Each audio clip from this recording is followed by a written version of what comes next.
Hey guys, what's up? Today we're going to be taking a look at the Panasonic Lumix GH3. This really isn't going to be a review, just more of an overview of the build quality and features of the camera. So let's get started. So the first thing you'll notice about this camera is that it's a little on the heavier side for its size.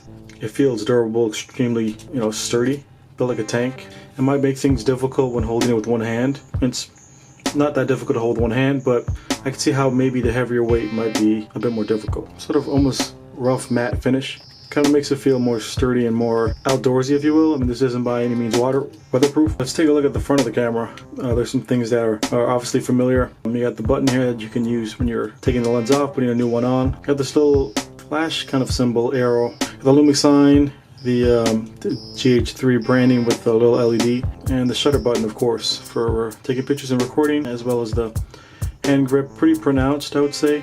Comes out like maybe halfway out through this particular lens. You got the Lumix sticker here. The first thing you'll notice is these little clips for your strap. I don't use the straps very often. These clips in particular kind of dangle. You might want to remove them when recording. They could possibly make noise if you're moving around. You got the Panasonic branding.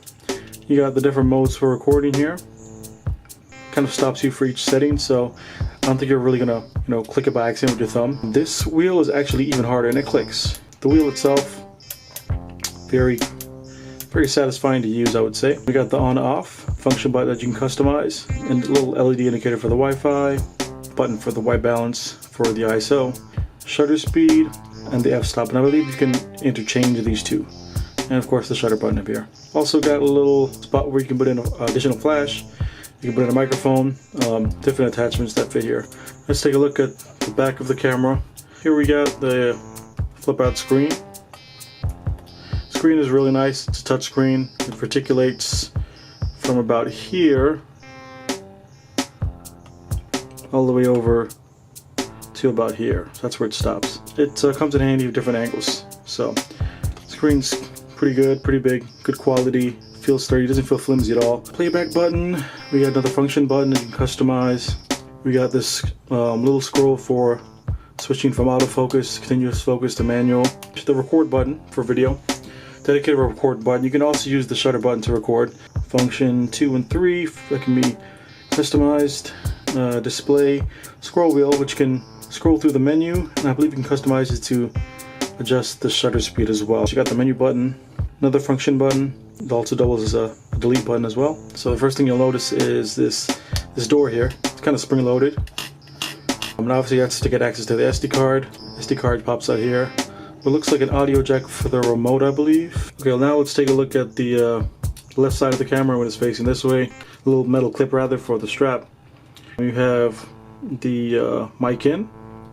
You got jack for your headset, and then a couple other ports here for HDMI in and out. Alright, now let's take a look at the bottom of the camera. First thing, of course, that you'll notice is the door where the battery goes. Just to lock it and keep it open. Let's open it up.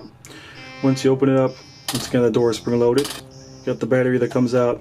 These batteries that come with the GH series, these batteries last a very long time, 3 to 4 hours sometimes. And I like the lock so that it doesn't pop out. I'm glad they kept the battery separate from the SD. And the GH7, the battery and the SD card come out of the same area, which can be annoying when you have a tripod on it and you don't necessarily need to get to the bottom of your camera. Got the tread for your tripod, pretty standard stuff there. I just want to quickly show you removing the lens. It's fairly simple. You press the button, twist the lens, comes out, and there you can see the sensor. So putting it back on, one on the lens and one on the camera. And then you just twist it till it kind of locks in place. Alright, let's take a look at the menu now. So just flip the screen open, press the menu button. So you can see the menu here. So one thing I like about Panasonic is that they keep their menus fairly simple. A lot of these are self-explanatory, and they do a good job of explaining what these do. Feel free to explore and experiment with different styles and different settings. It's also a touchscreen, so if you don't want to use the scroll button here or scroll ring here, you can always just use the buttons. Since you can use this scroll wheel here, you can definitely spin it by accident. So that's something to watch out for. The scroll wheel is not very tough at all. It's very smooth. So that's it for the review. Hope you guys enjoyed it. Like, subscribe, comment. See you guys next time.